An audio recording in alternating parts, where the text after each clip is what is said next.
আজ প্রভু আমাদেরকে যে বাক্য দিয়েছেন, আসুন সেই বাক্য প্রথমে আমরা পাঠ করি। আজকে আমরা দেখব আদি পুস্তক 14 অধ্যায় 1 থেকে 12 পদ। আদি পুস্তক 14 অধ্যায় 1 থেকে 12 পদ। প্রভু তার বাক্যে বলেন, সিনিয়রের অম্রাফল রাজা, ইল্লাসরের অরিয়ক রাজা, এলমের কদল্লাময়র রাজা এবং গইমের তিদিয়ল রাজার সময়ে ওই রাজগণ সদমের রাজা বীরা, গমরার রাজা বিরসা, অদমার রাজা সিনাব, সবইমের রাজা সিমেবর ও বিলার অর্থাৎ সৈয়রের রাজার সহিত যুদ্ধ করিলেন। এরা সকলে সিদ্দিম তলভূমিতে অর্থাৎ লবণ সমুদ্রে একত্র হইয়াছিলেন। ইহারা 12 বৎসর পর্যন্ত কদাল্লায়মরে দাসত্বে থাকিয়া 13 বৎসরে বিদ্রোহী হন। পরে 14 বৎসরে কদল্লাময়র ও তাহার সহায় রাজগণ আসিয়া অস্তরোত, কর্ণইমে, রফাইয়দের দিগকে, হমে সুশীয় দিগকে, সাবিকিয়া থমের ইমিয় দিগকে ও প্রান্তরে পার্শ্বস্থ এল পরান পর্যন্ত সেইর পর্বতে তথাকার হরিয় দিগকে আঘাত করিলেন। পরে তথা হইতে ফিরিয়া ঐনমিস্পটে অর্থাৎ কাদেশে গিয়া অমালেকীয়দের সমস্ত দেশকে এবং হৎশোষণ তামর নিবাসী ইমুরীয় দিগকে আঘাত করিলেন। আর সদমের রাজা, গমরার রাজা, অদমার রাজা, সবইমের রাজা ও বিলার অর্থাৎ সৈয়রের রাজা বাহির হইয়া এলমের কদল্লাময়র রাজার, গইমের তিদিয়ল রাজার, সিনিয়রের অম্রাফল রাজার ও ইলাসরের অরিয়ক রাজার সহিত 5 জন রাজা 4 জন রাজার সহিত যুদ্ধ করণার্থে সিদ্দিম তলভূমিতে সেনা স্থাপন করিলেন। ওই সিদ্দিম তলভূমিতে মেটিয়া তৈলের অনেক খাত ছিল। আর সদম ও গমরার রাজগণ পলায়ন করিলেন ও তাহার মধ্যে পতিত হইলেন এবং অবশিষ্টেরা পর্বতে পলায়ন করিলেন। আর শত্রুরা সদম ও গমরার সমস্ত সম্পত্তি ও ভক্ষ্যদ্রব্য লইয়া প্রস্থান করিলেন। বিশেষত তাহারা অব্রামের ভাতুষ পুত্র লোটকে ও তাহার সম্পত্তি লইয়া গেলেন, কেননা তিনি সদমে বাস করিতেছিলেন। আমেন। আসুন প্রার্থনা করি।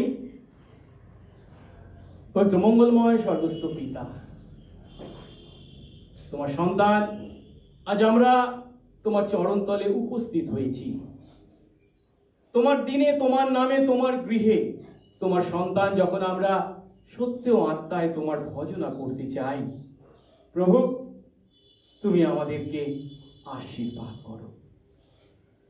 ও প্রভু, যে পাপ আমাদেরকে তোমার কাছ থেকে দূরবর্তী করেছিল, যে পাপের প্রায়শ্চিত্ত করার ক্ষমতা আমাদের কারোর ছিল না, সেই পাপের প্রায়শ্চিত্ত প্রভু তুমি আমাদের পরিবর্তে তোমার একমাত্র পুত্র যীশু খ্রিস্টের মাধ্যমে সাধন করেছো। আর সেই যীশুকে বিশ্বাসে তোমার অনুগ্রহের দ্বারা আমরা প্রভু তোমার সন্তান হয়েছি। তোমাকে আমরা আমাদের পিতা বলে, বাবা বলে ডাকার সুযোগ পেয়েছি।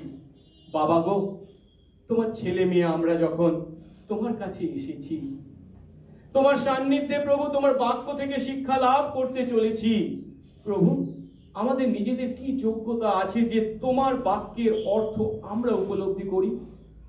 তাই প্রভু তুমি তোমার আত্মা দ্বারা যে বাক্য তোমার দাস মসির মাধ্যমে লিপিবদ্ধ করেছো, আজ যখন আমরা তা পাঠ করেছি, প্রভু তুমি আমাদেরকে আশীর্বাদ করো।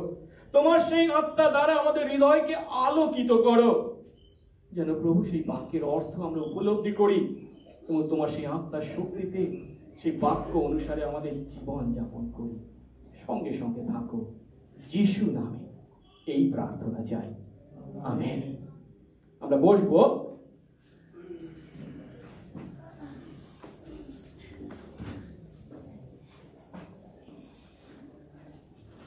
আমরা আদি পুস্তক থেকে আমাদের বিশ্বাসের আদি পিতা অব্রাহামের জীবন থেকে শিখছি। গত সপ্তাহে আমরা 13 অধ্যায়ে দেখেছিলাম অব্রাহাম ও লোট একে অন্যের কাছ থেকে পৃথকীকৃত হয়েছিলেন। অব্রাহাম যখন উপলব্ধি করেছিলেন যে তাদের পৃথকীকৃত হওয়া প্রয়োজন আছে, তখন তিনি সেই কথা তার ভাইপো লোটকে জানিয়েছিলেন। শুধু তাই নয়, প্রথমে পছন্দ করবার, দেশ পছন্দ করবার অধিকারও তিনি তার ভাইপো লোটকে দিয়েছিলেন। আর তখন লোট অব্রাহামকে সেই পাহাড়ি এলাকায় ত্যাগ করে নিজে সেই জর্ডন নদীর সমভূমির দক্ষিণ পূর্ব দিক তথা সদম এবং গমোরাকে বেছে নিয়েছিলেন। এইভাবে জগতের প্রলোভনে আকর্ষিত হয়ে নিজের জন্য, নিজের জীবনের কামনা তৃপ্তি করার জন্য লোট সদম এবং গমোরাকে বেছে নিয়েছিলেন। কাকা অব্রাহাম যখন বিশ্বাসের পথ ধরে এগিয়েছিলেন, পিতা ঈশ্বর তাকে কোন অংশ দিতে চলেছেন সেই বিশ্বাসে অপেক্ষা করেছিলেন, তখন ভাইপো কিন্তু বাহ্য দৃষ্টি দ্বারা, অর্থাৎ চোখে দেখা যায় যে দিক বা যে সমস্ত বিষয়, সে বাহ্য দৃশ্যের দ্বারা পথ চলেছিলেন। এমন বোকার কাজ করার ফলস্বরূপ লোটকে প্রথম যে বিপর্যয়ের মুখোমুখি হতে হয়েছিল তা আজ আমরা এই আদি পুস্তক 14 অধ্যায়ে প্রথম অংশে দেখতে পাচ্ছি। একইভাবে এইভাবে আদি পুস্তক 13 অধ্যায় যখন লোট এবং অব্রাহাম পৃথকীকৃত হয়েছেন, লোট সদম এবং গমোরাকে যখন বেছে নিয়েছেন, ঠিক একইভাবে আজ খ্রিস্ট বিশ্বাসীদের মধ্যে আমরা অনেকে আছি যারা এই লোটের মতো বিশ্বাসে শিশুই থেকে যায়। আধ্যাত্মিক সুখ ও আনন্দ থেকে তার দ্বারা আমরা নিজেদেরকে বঞ্চিত করি। পরিবর্তে বস্তুবাদ বা ম্যাটেরিয়ালিজম বা ব্যবসাদারী মনোবৃত্তি, কমার্শিয়ালিজমের সঙ্গে আমরা আপোষ করি। যেটা লক্ষ্য করার বিষয় তা হলো, ঈশ্বর যদিও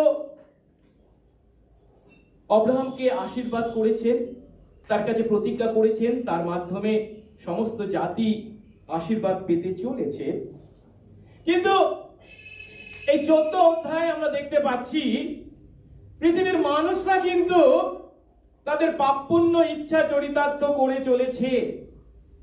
আর সেই পাপের কারণে তারা একে অন্যের বিরুদ্ধে যুদ্ধে রত হয়েছে। তাই 14 অধ্যায়ে আমরা বাইবেলের মধ্যে সবার আগে মানুষদের মধ্যে যে যুদ্ধ হয়েছিল বা প্রথম যুদ্ধ হয়েছিল তাকে আমরা দেখতে চলেছি।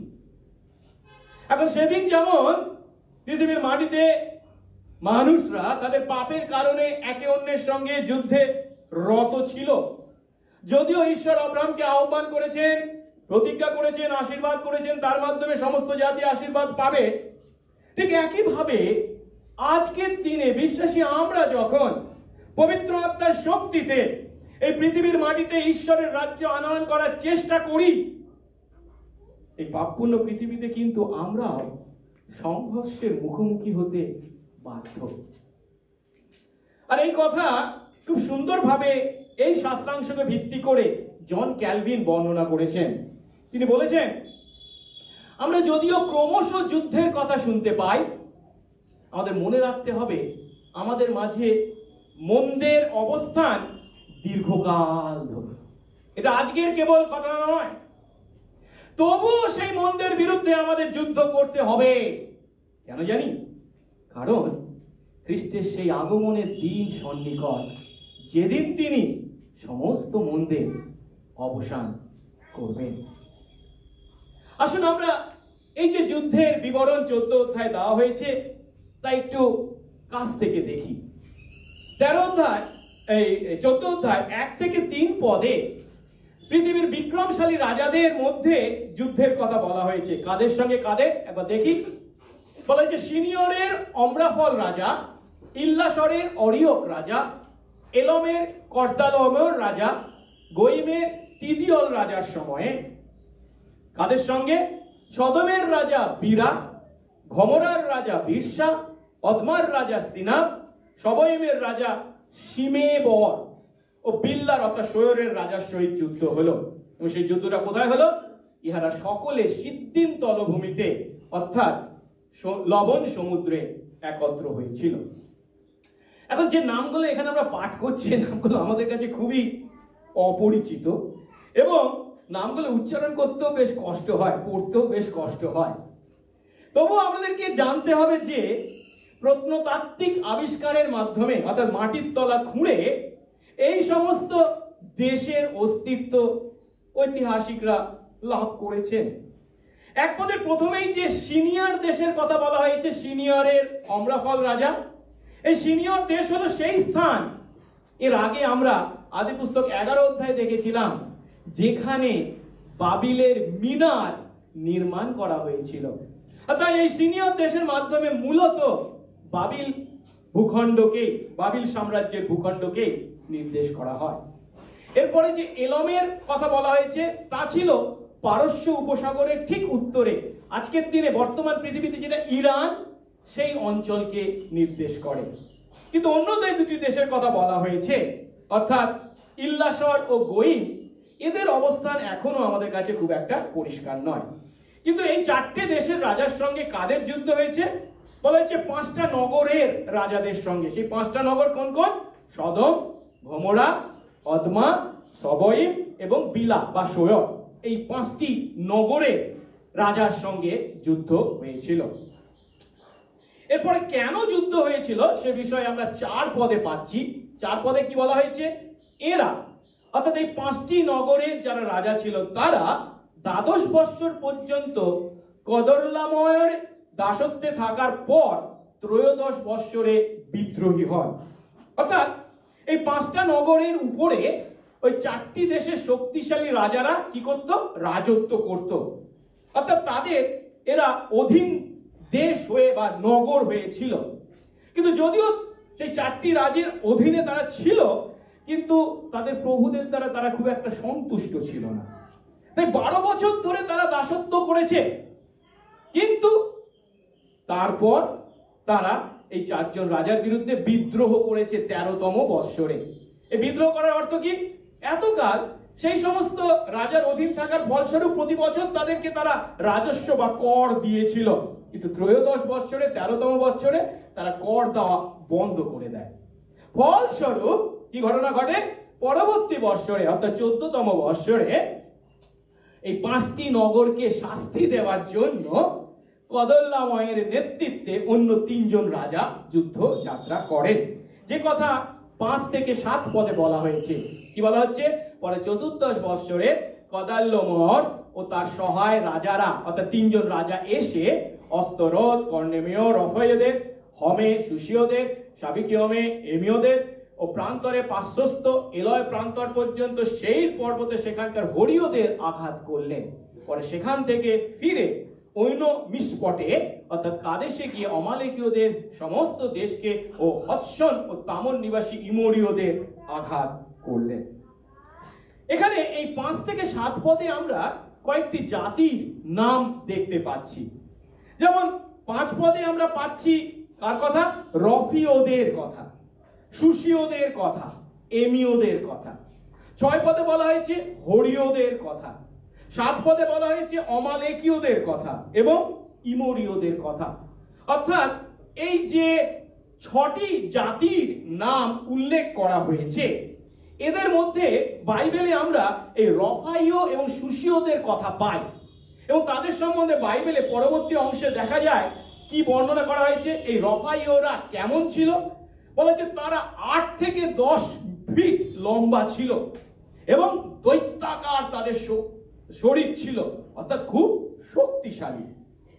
ইসরায়েলের পরবর্তী ইতিহাসে আমরা দেখতে পাই শাউল যখন রাজা ছিলেন তখন তার বিরুদ্ধে পলেষ্টীয় একজন নেতা এগিয়ে এসেছিলেন, তাকেও বলা হয়েছিল দৈত্যাকার গলিয়াত।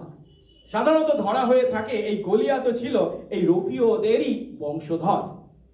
এখন যেটা আমরা উপলব্ধি করতে পারছি, অর্থাৎ এই সমস্ত জাতি যাদের নাম করা হয়েছে 5 থেকে 7 পদে, এরা ছিল খুবই শক্তিশালী এবং খুবই দৈত্যাকার এমন জাতি। তবুও কি বলা হচ্ছে, এই কর্দালমের নেতৃত্বে যে 3 জন রাজা এদেরকে আক্রমণ করেছেন, এদেরকে তারা পরাস্ত করেছে। অর্থাৎ এত দৈত্যাকার রাজা হওয়া সত্ত্বেও, এত শক্তি ও ক্ষমতার অধিকার হওয়া সত্ত্বেও তারা এই কদল্লামের নেতৃত্বে এই 4 জন রাজার দ্বারা পরাজিত হয়েছিল। কিন্তু এই অধ্যায়ের পরবর্তী অংশে গিয়ে দেখতে পাবো আমরা অব্রাহাম তার সঙ্গে মাত্র কয়েকজনকে নিয়ে 164 জনকে নিয়ে এদের বিরুদ্ধে যুদ্ধে জয়লাভ করেছিলেন। যাই হোক, এই কদালমনের নেতৃত্বে যখন 4 জন রাজা এই সমস্ত জাতিগুলোকে অধিকার করেছেন, তিনি সেখানেই থেমে থাকেননি। কেন? ওই যে 5টা নগর তার বিদ্রোহ করেছে, যারা আর কর দিচ্ছে না, তাদেরকে আক্রমণ করতে তারা আবার নিচে নেমে যায়।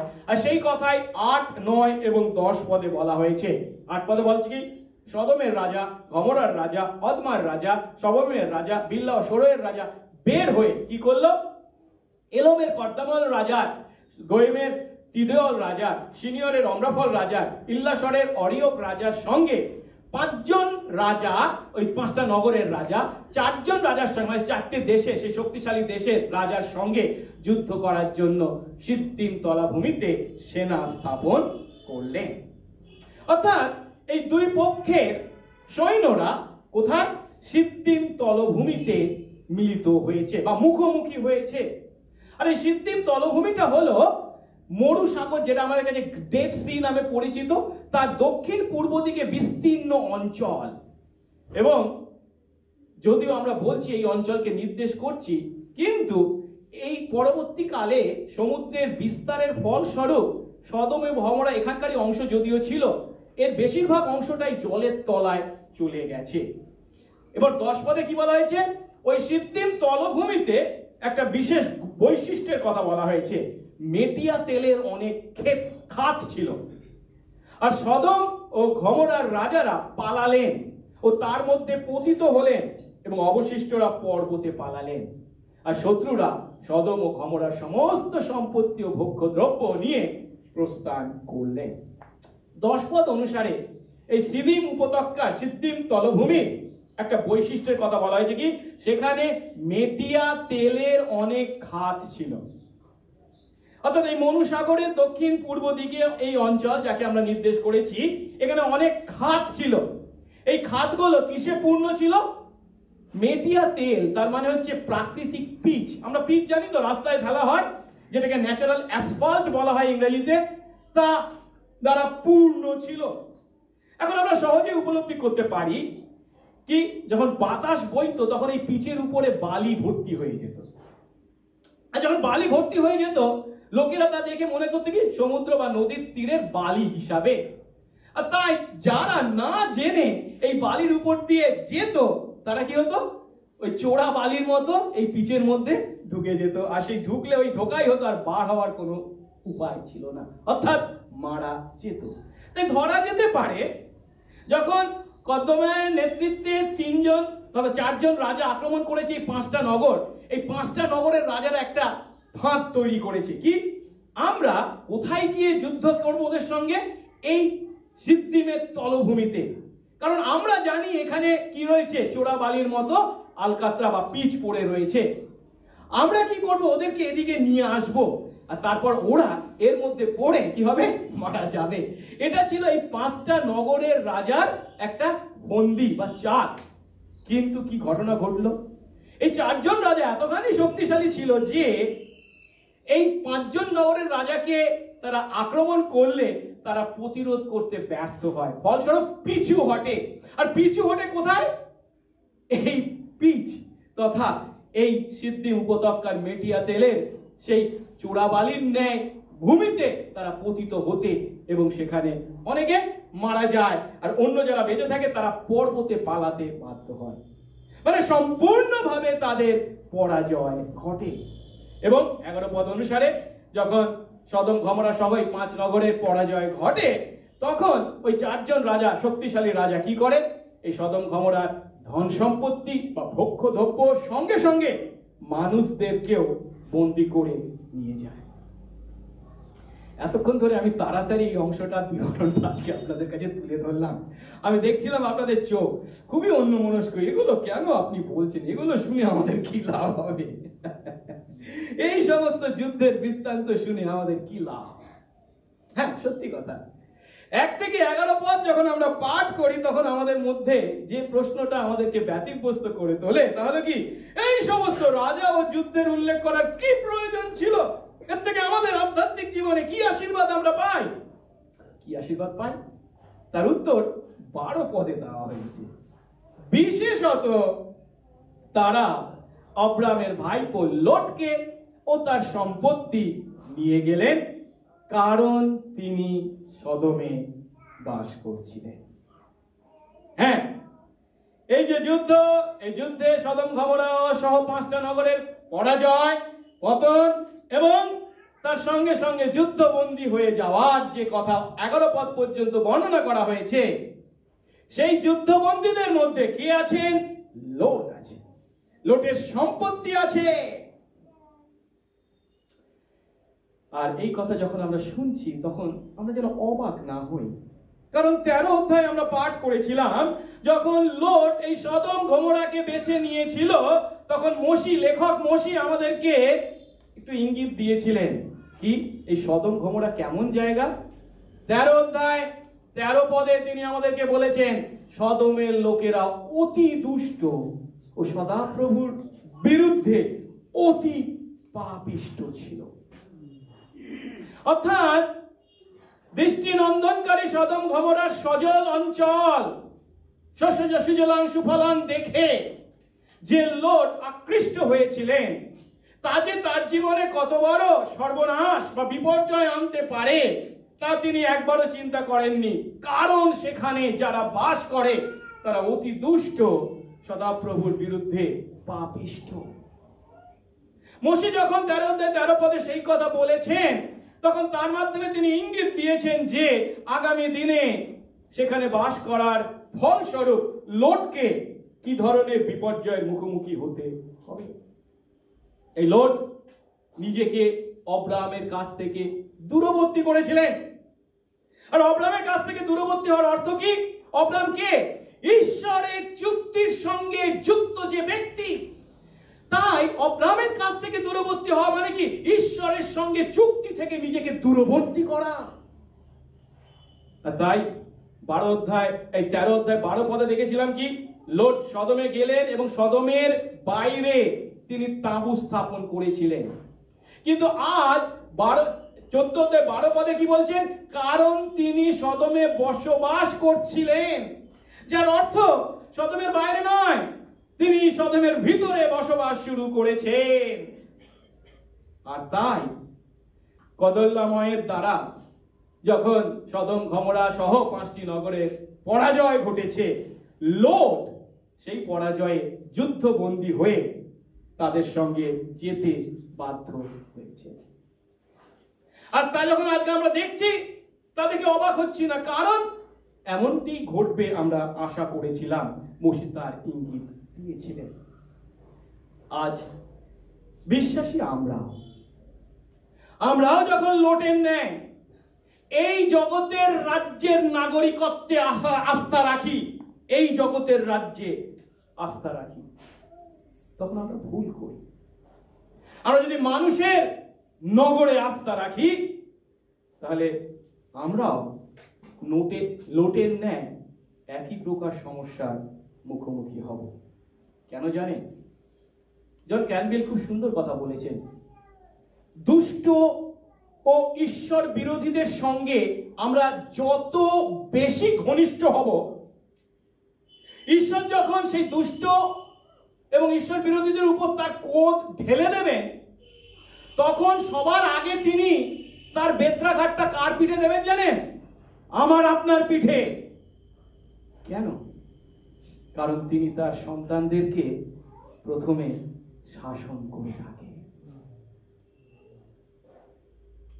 আমরা দুষ্ট ও ঈশ্বর বিরোধীদের যত বেশি ঘনিষ্ঠ হব, তখন ঈশ্বরের ক্রোধ যখন প্রকাশ পাবে, প্রথম বেত্রাঘাতটা তিনি আমাদের পিঠেই দেবেন। তাই আজ এই শাস্ত্রাংশের মাধ্যমে লোটের এই পরিস্থিতি থেকে আমরা উপলব্ধি করতে চলেছি কেন বাইবেলে এই লোটকে আমরা দেখতে পাচ্ছি, আর সেই লোটের মাধ্যমে আমরা কি শিক্ষা বিশ্বাসীরা গ্রহণ করতে পারি। আমাদেরকে উপলব্ধি করতে হবে বাইবেল আমাদেরকে কেবল মানুষের ইতিহাস অবগত করার একটা মামুলি পুস্তক নয়। 1 থেকে 11 পদে পৃথিবীর ইতিহাসকে বর্ণনা করা হয়েছে, কিন্তু শুধুমাত্র এই ইতিহাস আমাদেরকে জানানোর জন্য বাইবেল লিখিত হয়নি। তবুও তাহলে প্রশ্ন উঠবে, কেন এই সমস্ত পৃথিবীর সাধারণ ইতিহাস বাইবেলে লিপিবদ্ধ হয়েছে? কারণটা কি জানেন? তার কারণ হলো ইতিহাসের ওই সমস্ত ঘটনার সঙ্গে ঈশ্বরের সন্তানরা জড়িত। এই যে 1 থেকে 11 পদে যে ঘটনার কথা বলা হয়েছে, এই ঘটনার সঙ্গে কে জড়িত? লোট জড়িত, ঈশ্বরের সন্তান জড়িত। 1 থেকে 11 পদে যে ঐতিহাসিক ঘটনা বর্ণনা করা হয়েছে, তার একমাত্র কারণ হলো এই ঘটনার সঙ্গে সদমে বসবাসকারী লোট জড়িত ছিলেন, আর এই যুদ্ধের ফলস্বরূপ লোট যুদ্ধবন্দী হয়েছিলেন। তাই বলা যেতে পারে, লোট যদি এই ঘটনার সঙ্গে জড়িত না থাকতেন, তাহলে হয়তো এই ঘটনার কোনো উল্লেখ বাইবেলে থাকতো না। তাই আজ আমরা লোটের এই বন্দী হওয়াকে একটু গভীরভাবে চিন্তা করব, এবং শুধুমাত্র এই 12 পদে যে লোটের কথা বলা হয়েছে, বা 11 এর আগের অধ্যায় 13 অধ্যায় যে লোটের সম্বন্ধে পড়েছি, শুধু তাকে ভিত্তি করে নয়, বাইবেলের অন্যান্য যে সমস্ত জায়গায় লোটের কথা বলা হয়েছে, সেই সমস্ত শাস্ত্রাংশকে ভিত্তি করে আমরা লোটের আধ্যাত্মিক পরিস্থিতিকে উপলব্ধি করতে চেষ্টা করব প্রথমে, এবং তার সঙ্গে নিজেদের আধ্যাত্মিক পরিস্থিতিকে একটু তুলনা করে বা মিলিয়ে দেখব। এখন বাইবেলে বিভিন্ন স্থানে লোটের বিষয় বলা হয়েছে, আর লোটের বিষয়ে যে সমস্ত কথা বাইবেলে বিভিন্ন স্থানে বলা হয়েছে, তা থেকে আমরা লোট সম্বন্ধে কি অভিজ্ঞতা পাই, বা লোট কেমন ছিল, বা লোটের বিষয় কি বলা হয়েছে। 3টি বিষয় বলা হয়েছে। প্রথমটি হলো লোট ধার্মিক ব্যক্তি ছিলেন। দ্বিতীয়টি হলো কিন্তু লোট তার ঈশ্বর বিশ্বাসে শিশু ছিলেন। তৃতীয়টি হলো লোট নিজের প্রাণকে যাতনা দানকারী ছিলেন। আজ আমরা এই লোটকে এই শাস্ত্র বাক্যের মাধ্যমে তার আধ্যাত্মিক পরিস্থিতি যখন উপলব্ধি করতে চলেছি, আমরা নিজেদেরকেও লোটের সঙ্গে তুলনা করে একবার দেখব আমার আপনার আধ্যাত্মিক পরিস্থিতি কি। প্রথম ধাপ, লোট ধার্মিক ব্যক্তি ছিলেন। যারা গত রবিবার মণ্ডলীতে এসেছিলেন এবং বাক্য প্রচার শুনেছিলেন, তারা বলবেন, না, আদি পুস্তক 13 অধ্যায়ে আমরা লোটের যে বিবরণ পেয়েছি, তাতে কই লোটকে ধার্মিক বলা তো খুবই কঠিন। ভালো কথা, কিন্তু 2 পিতর 2 অধ্যায় 7 ও 8 পদে কি বলা হয়েছে একটু পাঠ করি তো। বলা হয়েছে, আর ঈশ্বর সেই ধার্মিক লোটকে উদ্ধার করলেন, যে ধার্মিক লোট ধর্মহীনদের স্বৈরাচারে ক্লিষ্ট হতেন। কারণ সেই ধার্মিক ব্যক্তি মানে লোট তাদের মধ্যে বাস করতে করতে দেখে শুনে তাদের অধর্মের কাজের জন্য দিন দিন তার ধর্মশীল প্রাণকে যাতনা দিতেন। এ কথার অর্থ, এই 2 পদে লোটের সম্বন্ধে যে কথা বলা হয়েছে, তা গত সপ্তাহে লোটের আচরণ সম্বন্ধে আমরা আদিপুস্তক 13 অধ্যায় থেকে যে বিবরণ বা বর্ণনা পেয়েছি তা সম্পূর্ণ বিপরীত। কারণ গত সপ্তাহে আমরা দেখেছিলাম কি লোট জগৎকে এবং জগতের অভিলাষকে পূর্ণ করার জন্য সদম গমোরা নগরকে বেছে নিয়েছিলেন। এখন বাইবেলে কেবল আদি পুস্তকেই যদি লোটের বিষয় উল্লেখ থাকতো, আর কোথাও উল্লেখ না থাকতো, এই দ্বিতীয় পিতর 2 অধ্যায়ের উল্লেখ যদি না থাকতো, তাহলে লোটের বিষয়ে খুব একটা চিন্তা ভাবনা করার আমাদের প্রয়োজন ছিল না। কিন্তু দ্বিতীয় পিতর 2 অধ্যায় লোটকে দুবার 7 পদে সেই ধার্মিক লোট বলা হয়েছে, 8 পদে সেই ধার্মিক ব্যক্তি বলা হয়েছে। যখন সেই লোটকে বাইবেলে ধার্মিক বলা হয়েছে, যা ঈশ্বরের বাক্য তাকে ধার্মিক বলছে, তখন এই লোটের জীবন থেকে কয়েকটি বিষয় আমাদের শিখতে হবে বা কয়েকটি সত্য আমাদেরকে উপলব্ধি করতে হবে। প্রথমত, যে সত্যটা লোটকে দেখে বা লোটের বিষয় বাইবেল যে কথা বলছে তা থেকে উপলব্ধি করি, তা হলো আমরা কেবল বিশ্বাস দ্বারাই ঈশ্বরের দৃষ্টিতে ধার্মিক গণিত হতে পারি। লোটকে যখন বাইবেল ধার্মিক বলছে, তখন তা থেকে একটা সত্য আমাদের কাছে স্পষ্ট কি, কেবল আমাদের বিশ্বাস দ্বারাই আমরা ধার্মিক গণিত হই, অন্য কিছুর দ্বারা নয়। আমাদের সৎ কাজের দ্বারা নয়, আমাদের ধর্ম পালনের দ্বারা নয়, আমাদের জ্ঞান বুদ্ধির দ্বারা নয়, আমাদের দর্শন বিজ্ঞান কিছুর দ্বারাই আমরা ঈশ্বরের দৃষ্টিতে নিজেদেরকে ধার্মিক গণিত করতে পারি না। কারণ যদি তার দ্বারা কেউ ধার্মিক গণিত হতে পারত, তাহলে সেটাই যদি ধার্মিক গণনার শর্ত হতো, লোটকে কখনো ধার্মিক বলে বাইবেল স্বীকার করতে পারে না, পারত না। পরিবর্তে আমাদের বিশ্বাসের প্রতি উপহার হিসাবে ঈশ্বর আমাদেরকে তার ধার্মিকতা দান করেন। কারণ কি, আমরা আমাদের সৎ কাজের দ্বারা, আমরা আমাদের ধর্ম পালনের দ্বারা বা জ্ঞানের দ্বারা নিজেদেরকে ঈশ্বরের দৃষ্টিতে ধার্মিক গণিত করতে পারি না। তার কারণ পরিষ্কার ভাবে রোমীয় 3 অধ্যায় 10 পদে বলা হয়েছে কি, যেমন লেখা আছে, ধার্মিক কেউই নেই, একজনও নেই। অর্থাৎ আমাদের সৎ কার্য, আমাদের ধর্ম পালন বা কিছু দ্বারাই আমরা নিজেরা ঈশ্বরের দৃষ্টিতে নিজেকে ধার্মিক প্রমাণিত করতে পারি না। পরিবর্তে তার অনুগ্রহে, আমাদের বিশ্বাসের প্রতি তার উপহার হিসাবে ঈশ্বর আমাদের ধার্মিক প্রতিপন্ন করেন, যা পৌল ইফিসীয় 2 অধ্যায় 8 এবং 9 পদে সুন্দরভাবে বর্ণনা করেছেন। ঈশ্বরের অনুগ্রহের দ্বারা বিশ্বাসের মাধ্যমে তিনি আমাদের পাপ থেকে পরিত্রাণ করেছেন। তাই আমাদের সৎ কাজের দ্বারা এই ধার্মিকতা যেমন আমরা অর্জন করতে পারি না, আমাদের কোনো কাজ বা আচরণের দ্বারা এই ধার্মিকতাকে আমরা ধরে রাখতেও পারি না।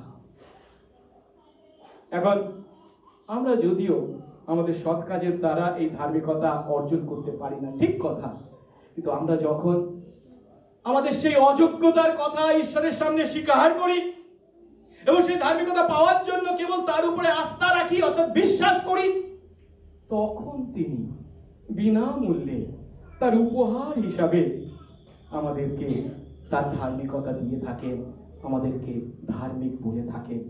তাই লোটকে ধার্মিক বলা হয়েছে, তার কাজের দ্বারা নয়, ঈশ্বরের অনুগ্রহে, যে ঈশ্বরে লোট বিশ্বাস করেছিলেন।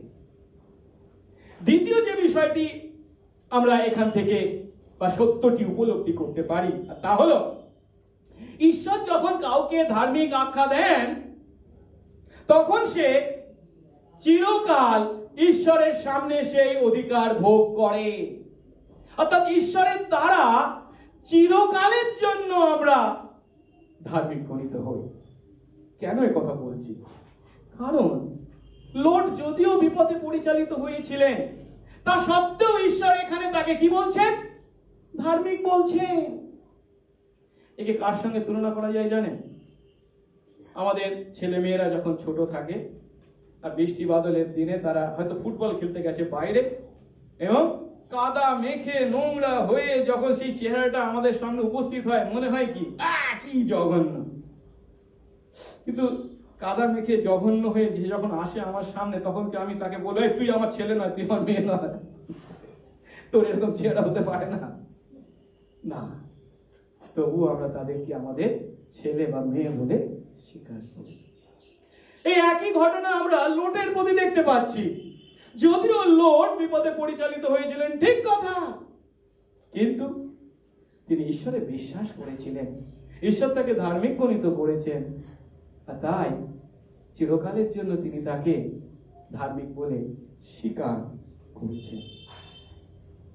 কিন্তু এই কথা যখন আজ আমরা দেখছি, বাক্য যখন আমাদেরকে বলছে, এই সত্য আমাদের কাছে তুলে ধরছে, তখন একটা গুরুত্বপূর্ণ প্রশ্নের মুখোমুখি আমরা হচ্ছি।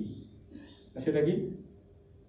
আমরা যদিও দুষ্টদের মধ্যে বসবাস করি না কেন, এমনকি দুষ্টদের পথে পরিচালিত হই না কেন, ঈশ্বর যখন সেই দুষ্টদের ধ্বংস করবেন, তখন কি তিনি, আমি যেহেতু তাদের মধ্যে আছি, যাকে তিনি ধার্মিক বলেছেন, সেই দুষ্টদের সঙ্গে আমাকেও কি তিনি ধ্বংস করবেন? এই প্রশ্ন আমরা অব্রামকে করতে দেখব 18 অধ্যায় গিয়ে। 18 অধ্যায় 23 পদে বলা হয়েছে, পরে অব্রাম ঈশ্বরের কাছে গিয়ে বললেন, আপনি কি দুষ্টের সঙ্গে ধার্মিককেও সংহার করবেন? সহজ কথা, দুষ্টদের মধ্যে বসবাসকারী একজন ধার্মিক ব্যক্তিও কি দুষ্টদের সঙ্গে বিনষ্ট হবে? অর্থাৎ দুষ্টদের সঙ্গে ধার্মিককেও কি ঈশ্বর সংহার করতে পারেন? এখন এই প্রশ্নের উত্তর আমরা 2 পিতর 2 অধ্যায় 9 পদে পাই। কি বলা হয়েছে? এতে জানি, কিতে জানি, যে লোটকে ঈশ্বর রক্ষা করেছিলেন, তার থেকে জানি, যে লোটকে ঈশ্বর ধার্মিক বলেছেন, তার থেকে জানি কি, প্রভু তার ভক্তদের পরীক্ষা থেকে উদ্ধার করতে এবং অধার্মিক দিগকে শাস্তির অধীনে বিচার দিনের জন্য রাখতে বা রেখে দিতে আমাদের প্রভু জানেন। সহজ কথায়, তিনি তার ভক্তদের পরীক্ষা থেকে উদ্ধার করতে জানেন। আর এই সত্য যখন আজ আমরা পাঠ করছি, এটা যে আমাদের কাছে কতখানি সান্ত্বনাদায়ক বিষয়, তা যেন আমরা উপলব্ধি করি। কারণ আমরা এই যে বাস্তব পৃথিবীতে বসবাস করছি, যেখানে প্রতিদিন প্রতি মুহূর্তে আমাদেরকে কত কঠিন কঠিন সিদ্ধান্ত নিতে হয়, বিভিন্ন বিষয়কে পছন্দ করতে হয়, কিন্তু আমরা সেই সমস্ত সিদ্ধান্ত যখন নিই, সেই সমস্ত বিষয়কে পছন্দ যখন করি, তখন কি আমাদের চারপাশে যে সমস্ত মানুষরা আছে তারা আমাদেরকে বিভিন্নভাবে প্রভাবিত করে। আর সেই সমস্ত মানুষরা কেমন মানুষ? আমাদের চারপাশে এই পাপপূর্ণ পৃথিবীতে যে সমস্ত মানুষরা আছে তারা কেমন মানুষ? তাদের ভাষা, তাদের জীবনযাত্রা বা তাদের ব্যবহার সত্যি আমাদের লজ্জিত করে। তাদের মধ্যে আমরা বসবাস করছি, আর তাদের মধ্যে বসবাস করার ফলস্বরূপ তাদের দ্বারা প্রভাবিত হয়ে অনেক সময় আমরা বিভিন্ন সিদ্ধান্ত গ্রহণ করি। এই খ্রিস্ট বিশ্বাসী প্রভুর সন্তান ধার্মিক করেছেন যাদেরকে, তারা সেই সমস্ত পছন্দ করি। আর ফলস্বরূপ আমরা নিজেদের প্রশ্ন করি, শেষ দিনে ঈশ্বর যখন এদেরকে ধ্বংস করবেন, বিনষ্ট করবেন, আমাকেও কি একইভাবে বিনষ্ট করবেন? প্রভু কি বলছেন? প্রভু ভক্তদের, তার বিশ্বাসীদের পরীক্ষা থেকে উদ্ধার করতে জানেন। প্রভু তার ভক্তদের তথা আমাদের পরীক্ষা থেকে উদ্ধার করতে জানেন। এর থেকে কি আর সান্ত্বনাদায়ক আর কিছু হতে পারে? কিন্তু তাহলে হয়তো একটা প্রশ্ন আমাদের মধ্যে থাকবে, ও প্রভু যদি ভক্ত আমাদেরকে পরীক্ষা থেকে উদ্ধার করতে জানেন, তাহলে আমরা কি এই পৃথিবীর মাটিতে সেই দুষ্ট ও পাপিষ্ঠদের মধ্যে যেমন খুশি তেমন তাদের সঙ্গে গায়ে গা মিলিয়ে মিশে একাকার হয়ে আমাদের জীবন যাপন করতে পারি? তাই কি? যে সমস্ত বিশ্বাসী এই জগতের সেই সমস্ত মানুষের সঙ্গে গায়ে গা লাগিয়ে তাদের সঙ্গে মিলেমিশে একাকার হয়ে তাদের জীবন যাপন করে চলেছেন, তাদেরকে একটা সত্য মনে রাখতে হবে।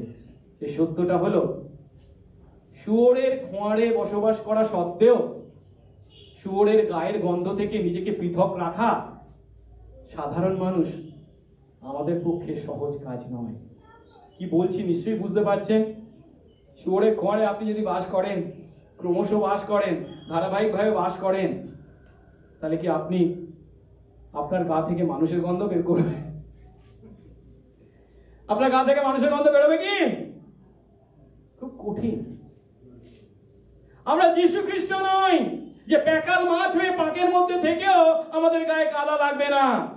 আমরা সাধারণ মানুষ, আমাদের পক্ষে শুয়োরের গায়ের গন্ধ থেকে নিজেকে পৃথক রাখা সত্যি কঠিন কাজ।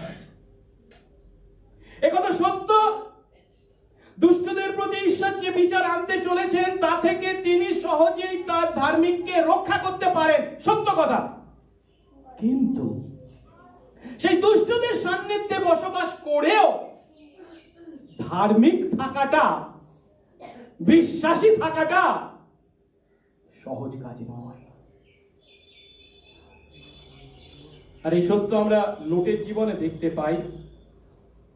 সদমের প্রতি ঈশ্বর যে বিচার আনবেন 19 অধ্যায় গিয়ে আমরা দেখব, তা থেকে তিনি নিশ্চয়ই লোটকে উদ্ধার করেছিলেন, ঠিক কথা। কিন্তু লোট কি সম্পূর্ণ অক্ষত ছিলেন? আমি এখনই এর ব্যাখ্যা দেব না, আমরা যখন 19 অধ্যায়ে আসব তখন গিয়ে এ বিষয়ে আমরা বিস্তৃত আলোচনা করব। আসুন, লোটের বিষয় বাইবেল আর কি কথা বলে। দ্বিতীয় যে বিষয়টি লোটের বিষয় আমরা শিখি বাইবেল থেকে, তা হলো লোট যদিও ঈশ্বরের দৃষ্টিতে ধার্মিক ছিলেন, বাইবেল স্বীকার করছে, কিন্তু বলা হচ্ছে বা বলা যায় তার সম্বন্ধে কি, তিনি বিশ্বাসে শিশু ছিলেন, যার মধ্যে পরিপক্কতা আসেনি। কেন আমরা এই কথা বলছি? আমরা যদি প্রথম করিন্থীয় 3 অধ্যায় 1 থেকে 3 পদ পাই, সেখানে দেখতে পাই পৌল এমন কিছু মানুষকে বা বিশ্বাসীকে বর্ণনা করেছেন যাদেরকে তিনি আধ্যাত্মিক শিশু বলেছেন। কি বলছেন? আরে ভাইরা, আমি তোমাদের আত্মিক লোকদের ন্যায় সম্ভাষণ করতে পারিনি। তার মানে কি, আমি তোমাদেরকে আত্মিক বা আত্মা দ্বারা পরিচালিত, নিয়ন্ত্রিত মানুষ বলে বর্ণনা, বিশ্বাসী বলে বর্ণনা করতে পারছি না, কিন্তু মাংসময় লোকদের ন্যায়। কেন? খ্রিস্ট সম্বন্ধীয় শিশুদের ন্যায় তোমাদের সম্ভাষণ করছি। আমি তোমাদেরকে যীশু খ্রিস্টতে কি বলছি? শিশু। আমি তোমাদের দুধ পান করিয়েছিলাম। দুধ কাদেরকে খাওয়া হয়? শিশুদেরকে। তাদের কি ভাত খাওয়ানো হয়, মাংস খাওয়ানো হয়? না, তোমাদেরকে দুধ পান করিয়েছিলাম, ভাত দিইনি, কারণ তখন তোমাদের শক্তি হয়নি। এমনকি এখনো তোমাদের শক্তি হয়নি। তখন যদিও তোমরা শিশু ছিলে, বিশ্বাসে প্রথম ছিলে, অন্বেষী ছিলে, তাই তোমাদেরকে আমি দুধ খাইয়েছিলাম, ঠিক কথা। কিন্তু প্রয়োজন ছিল তোমাদের বিশ্বাসে বৃদ্ধি পাওয়ার, যার ফলস্বরূপ তোমরা ভাত মাংস খেতে পারো। কিন্তু এখনো তোমরা শিশু থেকে গেছো, তোমাদের শক্তি হয়নি। কেন বলছেন তিনি? 3 পদ, কারণ এখনো তোমরা মানসিক রয়েছো, অর্থাৎ আত্মা দ্বারা পরিচালিত নয়, মাংস দ্বারা পরিচালিত। বাস্তবিক তোমাদের মধ্যে কি আছে? ঈর্ষা, বিবাদ। তোমরা কি মাংসিক নও? মানুষের রীতিক্রমে কি তোমরা চলছো না? অর্থাৎ জগতের মানুষের অবিশ্বাসীদের ন্যায় সেই মাংসের ইচ্ছা কি তোমরা চরিতার্থ করছো না? অর্থাৎ পৌল এখানে করিন্থীয় মণ্ডলীর এমন বিশ্বাসীদের তিনি নির্দেশ করছেন যারা যিশুকে তাদের ব্যক্তিগত পরিত্রাতা ও প্রভু বলে বিশ্বাস গ্রহণ করেছেন, ঠিক কথা, কিন্তু এখনো সেই বিশ্বাসে তারা বৃদ্ধি পাননি। তারা এখনো ঈশ্বর দত্ত অনন্ত জীবনের যে আনন্দ, ঈশ্বর দত্ত অনন্ত জীবনের যে সুখ, তা ভোগ করতে পারছেন না। এরা এখনো তাদের খ্রিস্ট বিশ্বাসে শিশু থেকে গিয়েছেন। লোট, এই কথা লোটের প্রতি প্রযোজ্য, কারণ লোট ঈশ্বরে বিশ্বাস করেছিলেন, ঠিক কথা, এবং সেই ঈশ্বরে বিশ্বাস করে আব্রাহামের সঙ্গে তার যাত্রা শুরুও করেছিলেন, ঠিক কথা, কিন্তু তিনি সেই বিশ্বাসে চিরকাল শিশুই থেকে গিয়েছিলেন। তাই জগতের অভিলাষ সকল পূর্ণ করতেই, তার মানসিক ইচ্ছা চরিতার্থ করতেই তিনি তার জীবন ব্যয় করেছিলেন। তাই আর যখন লোটের বিষয়ে আমরা শিখছি, তখন আমরা লোটের এই আধ্যাত্মিক পরিস্থিতি থেকে নিজেদের আধ্যাত্মিক পরিস্থিতির তুলনা করবার সুযোগ পেয়েছি। আপনি কি লোটের মতো ঈশ্বর বিশ্বাসে বৃদ্ধি পেতে ব্যর্থ হয়েছেন? আপনি কি লোটের মতো এখনো আধ্যাত্মিক শিশু থেকে গিয়েছেন? আপনি তো বলবেন, আমি কি করে জানবো, কি করে উপলব্ধি করব আমি শিশু আছি নাকি পরিপক্কতা লাভ করে চলেছি? খুব সহজ। নিজেকে প্রশ্ন করুন, আপনি কিসের দ্বারা, আপনার জীবন কিসের দ্বারা নিয়ন্ত্রিত হয়? ঈশ্বরের ইচ্ছার দ্বারা, পবিত্র আত্মার দ্বারা, নাকি জগতের বিষয়সমূহের দ্বারা? গালাতীয় 5 অধ্যায় 9 থেকে 21 পদ পৌল বলছেন, মাংসের কাজ সকলের প্রকাশ আছে, সেগুলি কি?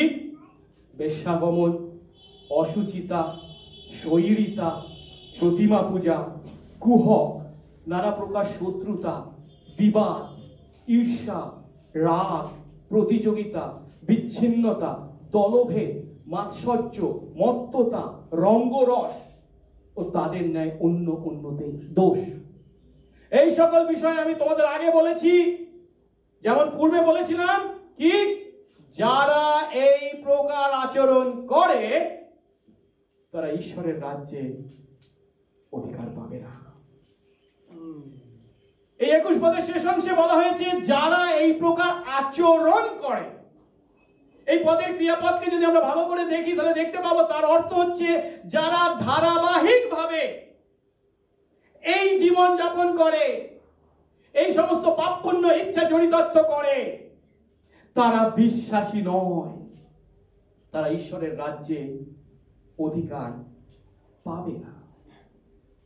কিন্তু লোটের মতো লোক আছে আমাদের মধ্যে, বিশ্বাসীদের মধ্যেও অনেকে আছি যারা ধারাবাহিকভাবে এমন জীবন যাপন করি যে তা নয়, কিন্তু কোনো কোনো সময়ে এই 20 এবং 21 পদে যে সমস্ত বিষয়কে বর্ণনা করা হয়েছে, বেশ্যাগমন, অসুচিতা, শৈরিতা, প্রতিমা পূজা, কুহক, নানা প্রকার শত্রুতা, বিবাদ, ঈর্ষা, রাগ, প্রতিযোগিতা, বিচ্ছিন্নতা, দলভেদ, মাৎসর্য, মত্ততা, রঙ্গরস এবং এই প্রকার অন্যান্য দোষ ধারাবাহিকভাবে না হলেও কোনো কোনো সময় হয়তো আপনার মধ্যে এই সমস্ত বিষয় প্রকাশ পায়। আর তা যদি সত্য হয়, 1 করিন্থ 3 অধ্যায় 1 থেকে 3 পদ অনুসারে খ্রিস্ট সম্বন্ধীয় বিষয়ে, খ্রিস্ট বিশ্বাসে আপনি এখনো শিশু থেকে গিয়েছেন, আপনার আধ্যাত্মিক বৃদ্ধি প্রয়োজন আছে। আমাদের আধ্যাত্মিক বৃদ্ধি প্রয়োজন আছে। আমাদের জীবনে যখন এই সমস্ত বিষয়ের প্রকাশ ঘটে, সেগুলি যখন আমাদেরকে বলে দেয়, কড়া নাড়াচ্ছে, সুজয় তুই এখনো আধ্যাত্মিক শিশু থেকে গেছিস, তোর আধ্যাত্মিক বৃদ্ধির প্রয়োজন আছে। প্রভু যেন আশীর্বাদ করেন। আমরা যখন তখন প্রভুকে আঁকড়ে ধরি যে প্রভু আমার পরিবর্তে এই পাপের উপর, এই সমস্ত পাপের উপর জয়লাভ করতে আমার পরিবর্তে ক্রুশে তার নিজের জীবন উৎসর্গ করেছেন, তার কাছে শক্তি ভিক্ষা করি যেন আগামী দিনে এই একই পাপ না করি, তার বিরুদ্ধে জয়লাভ করি, তাকে শক্ত করে ধরি। অন্যদিকে গালাতীয় 5 অধ্যায় 22 থেকে 26 পদে আরো একটা লিস্ট বা তালিকা দেওয়া হয়েছে। সেখানে কাদের কথা বলছে?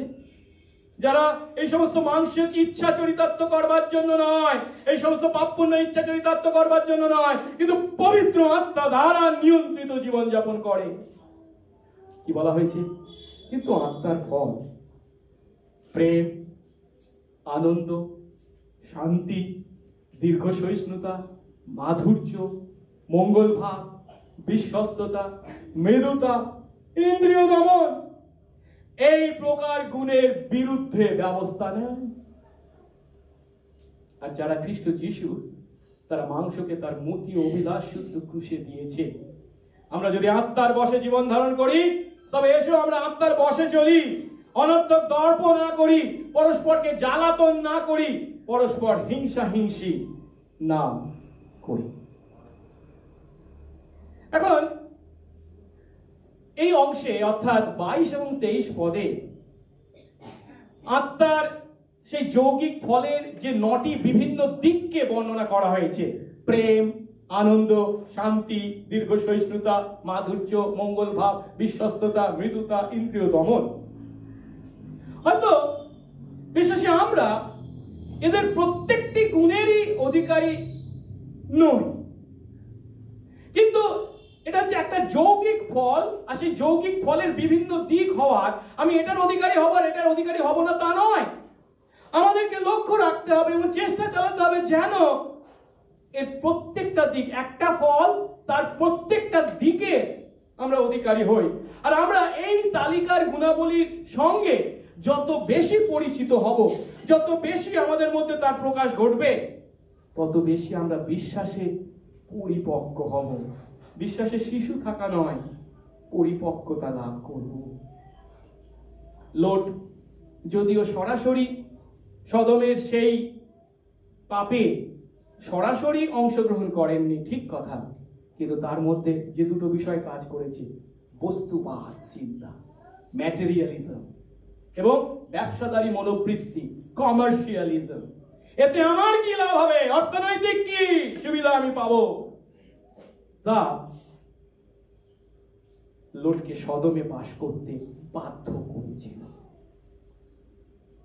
অর্থাৎ এই অংশে আমরা দেখতে পেলাম যে লোট ছিলেন সেই খ্রিস্ট বিশ্বাসে বা ঈশ্বর বিশ্বাসে একজন শিশু। আজ আমাদের মণ্ডলীতেও আমাদের মধ্যে অনেকে আমরা আছি ঈশ্বর বিশ্বাসে শিশু। কাদেরকে আমরা ঈশ্বর বিশ্বাসে শিশু বলে মনে করতে পারি? না, আমি খুব পরিপক্ক হয়ে গেছি, তুই এখনো শিশু হয়ে আছিস, এইভাবে আমরা একে অন্যের প্রতি বিচার চালাবো না। তার পরিবর্তে যখন আমাদের মণ্ডলীতে যখন নতুন কোনো ভাই বা বোনরা আসে, আমরা তাদেরকে যদি ঈশ্বর বিশ্বাসে শিশু বলে চিন্তা করি, আমাদের মণ্ডলীতে যখন প্রথম বাপ্তায়িত হয় কোনো ভাই বা বোন, তাদেরকে যদি বিশ্বাসে শিশু বলে আমরা চিন্তা করি, যারা সেই চিন্তা করছি আমরা হলাম তাদের কাছে বিশ্বাসে অভিভাবক, তাদের পিতা মাতা বিশ্বাসে। তাই আমাদের দায়িত্ব হবে তারা যেন বিশ্বাসে যথার্থ বৃদ্ধি পায়, তার জন্য আমরা তাদেরকে উপযুক্ত আত্মিক খাদ্য এবং আত্মিক পরিবেশ দান করি। আমি নিজেই এত বছর ধরে ঈশ্বরকে বিশ্বাস করেও, যিশুকে বিশ্বাস করেও যদি সেই লোটের মতো শিশু থেকে থাকি, ঠিক আমাকে প্রভু যেন দিন প্রতিদিন আমাদেরকে সেই বিশ্বাসে বৃদ্ধি দান করে, পরিপক্কতা লাভ করতে আশীর্বাদ করে। কারণ তারা আমাদের দেখছে, আমাদের কাছ থেকে শিখছে। একটু আগে যে গালাতীয় 5 অধ্যায়ের 22 থেকে 26 পদ দেখেছিলাম, তার শেষের অংশে কি বলছি? অনর্থক দর্প না করি, পরস্পরকে জ্বালাতন না করি, পরস্পর হিংসি না করি।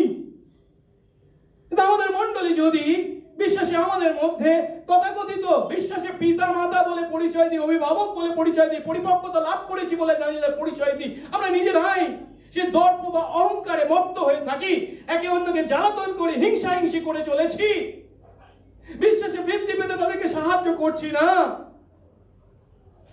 তাহলে প্রভু যেন আজ এই বাক্যের মাধ্যমে আমাদের হৃদয়ে কথা বলেন। আমরা যেন তাদের কাছে আদর্শ হতে পারি, নিজে বিশ্বাসে বৃদ্ধি পাই, পরিপক্ক হই, তাদেরকেও বিশ্বাসে পরিপক্ক হতে সাহায্য করি। আসুন এবার তৃতীয় ধাপ দেখি। লোটের সম্বন্ধে বাইবেল বলছে লোট এমন একজন ছিলেন যিনি নিজের প্রাণকে যাতনা দান করতেন, নিজের প্রাণকে যাতনা দানকারী ছিলেন। একটু আগে আমরা যে পদটা দেখেছিলাম, 2 পিতর 2 অধ্যায় 7-8 পদ, আরেকবার দেখি কি বলা হয়েছে। আর ঈশ্বর সেই ধার্মিক লোটকে উদ্ধার করলেন। সেই ধার্মিক লোট কি করছিলেন তখন? বলছে যিনি অর্থাৎ লোট ধর্মহীনদের স্বৈরাচারে ক্লিষ্ট হতেন। আর কি বলা হয়েছে? কারণ সেই ধার্মিক ব্যক্তি তাদের মধ্যে বসবাস করতে করতে সেই সদমবাসীদের মধ্যে বসবাস করতে করতে তাদের দেখে ও শুনে তাদের অধর্মের কাজের জন্য দিন দিন তার ধর্মশীল প্রাণকে যাতনা দিতে। একথার অর্থ, সদমে বসবাসকারী সেই সমস্ত ধর্মহীন লোকদের অধর্মের কাজের দ্বারা, তাদের স্বৈরাচারের দ্বারা লোট কষ্ট পেতেন। তাদের অধার্মিকতার দ্বারা লোটের প্রাণ প্রতিদিন যাতনা অনুভব করত বা যাতনা ভোগ করত। এখন খ্রিস্ট বিশ্বাসী যদি আমরা হয়ে থাকি, আমাদের জন্য একটি সত্য, সেটি কি? বিশ্বাসী আমাদের প্রত্যেকের মধ্যে পবিত্র আত্মা বাস করেন। যদি আমি আপনি বিশ্বাসী হয়ে থাকি, আমাদের প্রত্যেকের মধ্যে, বিশ্বাসী আত্মাদের মধ্যে পবিত্র আত্মা বাস করেন। কারণ পবিত্র আত্মা দ্বারা যখন আমরা নতুন জন্ম লাভ করি, যখন আমরা আমাদের পাপের জন্য অনুতপ্ত হই, যিশুকে বিশ্বাস করি, তখন পবিত্র আত্মা বলে, ও তুই তো নতুন জন্ম পেয়ে গেছিস, এবার তুই তোর জীবন দেখ, আর আমি যাচ্ছি, টাটা বাই বাই, দূর থেকে তোকে দেখবো। তা নয়, পবিত্র আত্মা আমাদের মধ্যে বাস করে। তাই বিশ্বাসী আমাদেরকে কি বলা হয়েছে? আমরা হলাম পবিত্র আত্মার মন্দির। যেহেতু আমাদের মধ্যে পবিত্র আত্মা, তাদের ঈশ্বর বাস করেন। কিন্তু এই আত্মা কেমন আত্মা? কি অপবিত্র আত্মা, নোংরা আত্মা? পবিত্র।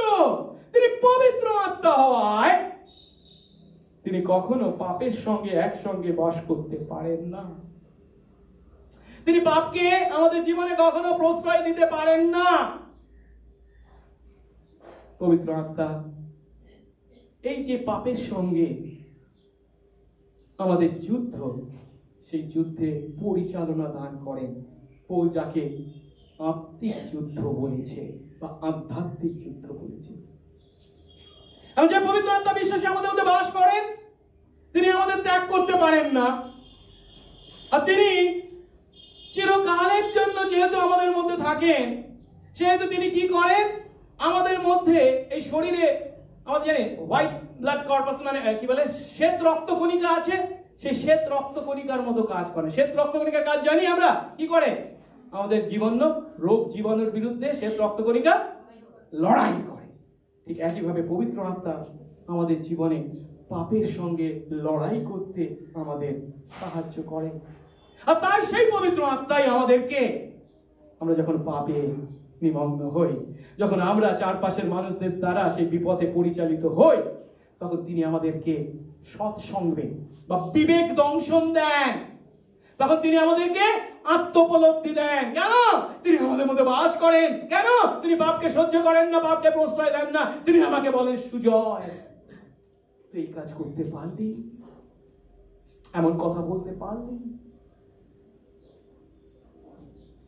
এখন এই যে পবিত্র আত্মা, যিনি পাপকে প্রশ্রয় দিতে পারেন না, যিনি আধ্যাত্মিক যুদ্ধকে পরিচালনা দান করেন, যার ফলস্বরূপ তিনি আমাদেরকে বিবেক দংশন বা আত্মোপলব্ধি দেন, সেই একই ঘটনা লোটের প্রতি ঘটেছিল। লোট যখন তার চারপাশের মানুষদের মধ্যে বসবাস করছে, তাদের সেই স্বৈরাচার, তাদের সেই অধর্মের কাজ তার প্রাণকে যাতনা দিত, মানে সেই বিবেক দংশন বা আত্মোপলব্ধি তিনি অনুভব করতেন।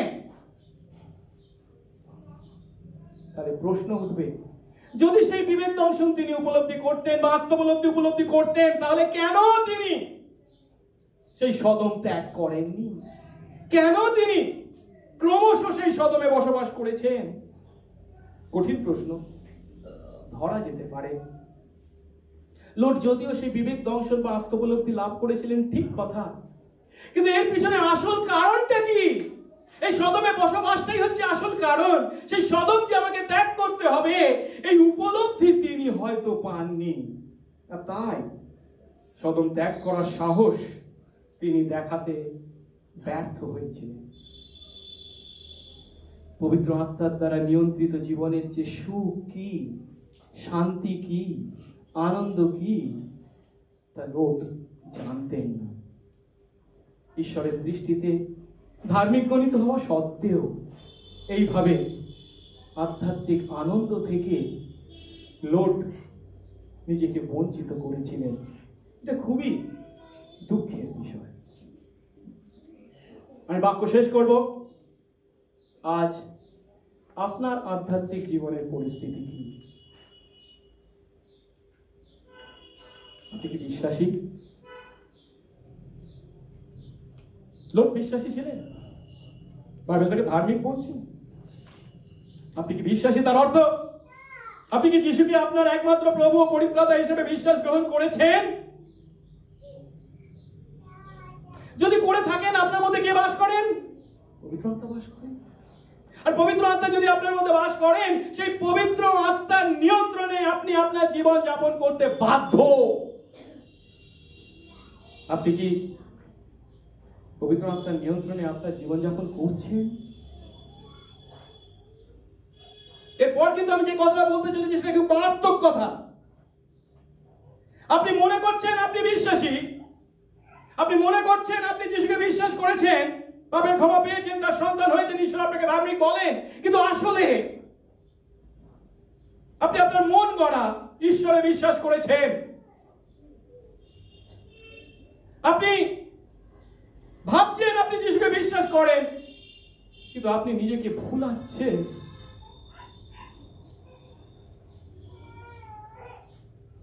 যদি আপনি এখনো পাপের বশেই জীবনযাপন করে থাকেন, তো দুটো কারণ হতে পারে। হয়তো আপনি কখনো যিশুকে বিশ্বাস করেননি, ধারাবাহিকভাবে সেই পাপের জীবন আপনি যাপন করে চলেছেন, আপনি বিশ্বাসী নন। কিন্তু অন্য কারণটি, হ্যাঁ, যিশুতে বিশ্বাসী আপনি লোকের মতো, কিন্তু আপনি সেই যিশুতে বিশ্বাসে শিশুই থেকে গেছেন। আপনার মধ্যে আসেনি পরিপক্কতা। এর জন্য ঈশ্বর দায়ী নন। ঈশ্বর তার আত্মা দ্বারা আপনাকে প্রতি মুহূর্তে তার বাক্যের দ্বারা, তার আত্মার দ্বারা পরিচালনা দান করে চলেছে। তিনি তার পুত্রকে পাঠিয়েছিলেন, যিনি আপনার পাপের প্রায়শ্চিত্ত করেছেন। তিনি পবিত্র আত্মা হয়ে আপনার মধ্যে বাস করছেন, প্রতি মুহূর্তে শক্তি, সাহস, জ্ঞান, বুদ্ধি জুগিয়ে চলেছেন। আপনি কিভাবে আপনি সেই পবিত্র আত্মার নিয়ন্ত্রণকে অস্বীকার করছেন? প্রভু আজ এই বাক্যের মাধ্যমে নিজেদের আধ্যাত্মিক পরিস্থিতি উপলব্ধি করতে যেন সাহায্য করেন, এবং সেই সত্য উপলব্ধি থেকে প্রভু যেন আজ এই মুহূর্তকে আমার আপনার জীবনে সেই আশীর্বাদের সময় হিসেবে ব্যবহার করেন, যখন আমরা উপলব্ধি করি যে এটাই হলো যিশুতে বিশ্বাসী হওয়ার সব থেকে উপযুক্ত সময়। এর জন্য আপনাকে আমাকে কিছু করতে হবে না, যা করা তিনিই করেছেন সেই ক্রুশের উপরে। কেবল তাকে বিশ্বাস করি, তার কাছে প্রার্থনা করি, প্রভু আমি নিজেকে ধার্মিক করতে পারি না, আমি নিজেকে আমার পাপ থেকে মুক্ত করতে পারি না, তাই তুমি তা করেছো আমার পরিবর্তে।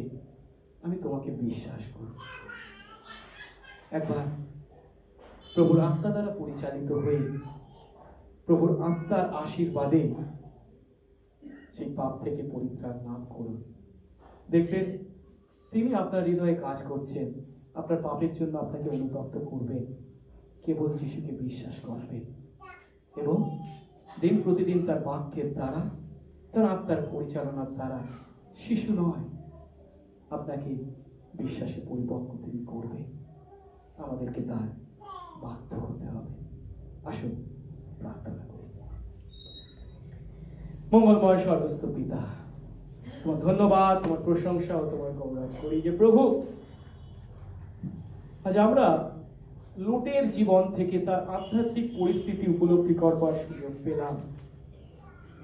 বাইবেলে প্রভু তুমি সেই লোটের যে বর্ণনা করেছো তার থেকে প্রভু পরিষ্কার সে তোমাকে বিশ্বাস করেছিল, তুমি তাকে ধার্মিক বলেছ, এবং তুমি যাকে কাউকে যখন ধার্মিক বলো চিরকালের জন্য, কারণ সেই ধার্মিকতা সে না নিজের শক্তিতে, ক্ষমতায়, জ্ঞানে, বুদ্ধিতে অর্জন করেনি, তুমি তাকে দিয়েছো।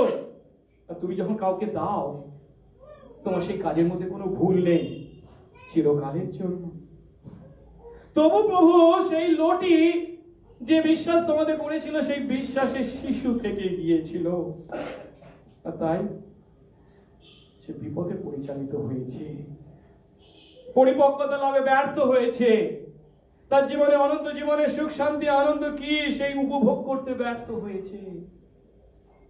প্রভু আশীর্বাদ করো, আমরা যেন সেই লোকের ন্যায় ভুল না করি। তার পরিবর্তে প্রভু তুমি যে তোমার পুত্র যীশু খ্রিস্টে আমাদের পরিবর্তে আমাদের করণীয় সমস্ত কাজ সাধন করেছ, কেবল তাতে বিশ্বাস করি, প্রতিদিন সেই বিশ্বাসে বৃদ্ধি পায়।